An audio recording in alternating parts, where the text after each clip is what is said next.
Pemirsa, Pemprov DKI Jakarta memastikan kawasan Kalijodo akan segera ditertibkan berdasarkan surat peringatan pertama yang disampaikan hari ini.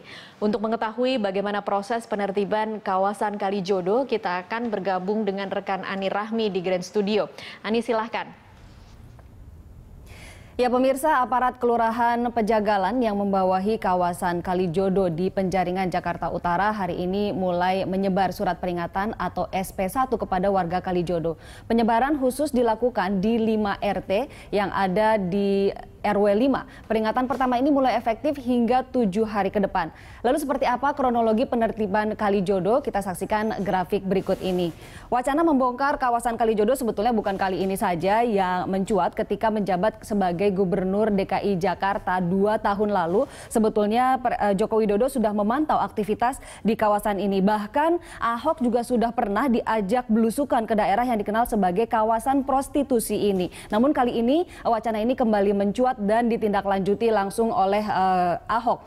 Kita lihat permasalahan yang ada di Kalijodo. Yang pertama adalah permukiman liar yang ada di atas tanah negara. Wakil Presiden Yusuf Kala menyatakan bahwa lahan Kalijodo merupakan lahan milik umum, maka harus dikembalikan ke umum. Dalam hal ini agar bisa dinikmati bersama, maka Kalijodo akan diubah menjadi ruang terbuka hijau atau RTH. Nah, inilah yang membedakan kawasan Kalijodo dengan kawasan-kawasan prostitusi lainnya yang pernah ada dan juga pernah dibongkar oleh pemerintah. Seperti misalnya sebut saja Keramat Tunggak atau misalnya Doli di Surabaya, di mana kawasan tempat mereka berada itu bukan di atas tanah milik negara. Berikutnya juga ada masalah premanisme di kawasan Kalijodo ini. Lalu ada peredaran minuman keras yang tentu saja dilakukan secara ilegal dan yang pastinya adalah permasalahan prostitusi yang ada di sana. Lalu kita lihat bagaimana penertiban kawasan Kalijodo ini ada dasar hukumnya, ada aturan yang melandasi. Yang pertama adalah ada Perda nomor 8 tahun 2007 tentang ketertiban umum. Lalu yang kedua, Perda nomor 7 tahun 2010, lagi-lagi tentang bangunan dan juga wilayah. Dan yang berikutnya adalah masih ada instruksi gubernur untuk memperkuat hal ini, nomor 68 tahun 2014, tentang penataan dan penertiban di sepanjang kali, saluran, dan juga jalan inspeksi. Lalu yang berikutnya adalah adanya instruksi gubernur nomor 8 tahun 2015 tentang kegiatan penertiban umum. Yang intinya secara garis besar adalah tidak ada seseorang maupun perusahaan terbatas, BUMN ataupun BUMD yang diperbolehkan untuk mendirikan bangunan di kawasan jalur hijau. Baik itu untuk mendirikan bangunan atau melakukan usaha di kawasan jalur hijau. Ini adalah ada perda-perda yang melarang memang hal itu dan ini sudah ada sejak tahun 2007 yang lalu.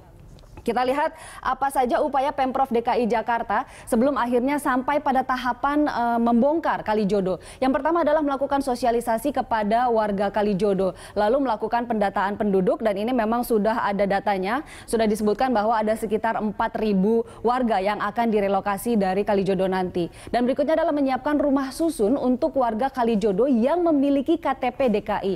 Jadi mereka yang memiliki KTP DKI Jakarta dan memang merupakan benar-benar warga DKI Jakarta bisa direlokasi ke rumah susun yang memang sudah disediakan oleh pemerintah. Hanya tinggal mendaftar ke kecamatan setempat dan menunjukkan KTP DKI Jakarta. Sementara bagi mereka yang tidak memiliki KTP Jakarta, maka diberikan opsi untuk kembali ke kampungnya masing-masing.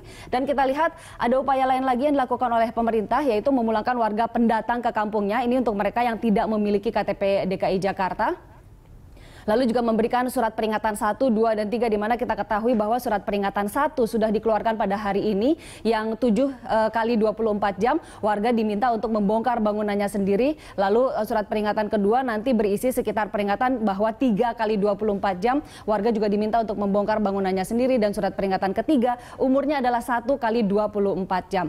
Dan yang berikutnya adalah melakukan pembongkaran dan juga penertiban. Ada beberapa opsi yang ditawarkan untuk para pekerja seks komersial yang ada di kawasan Kalijodo. Yang pertama bisa mengikuti pelatihan selama 6 bulan yang akan diselenggarakan di panti sosial di Pasar Rebo. Dan berikutnya adalah mereka yang sudah terlatih, intinya yang sudah bisa melakukan dan memiliki berbagai keterampilan akan diberikan modal usaha sebesar 5 juta rupiah untuk memulai usahanya sendiri. Dan yang ketiga adalah bisa dijamin bekerja di pabrik garment di Boyolali. Ini adalah opsi-opsi atau tawaran-tawaran yang sudah disiapkan pemerintah kepada mereka yang tinggal di kawasan Kalijodo. Kembali ke Anda di Studio 1. Baik, terima kasih Ani Rahmi untuk ulasannya.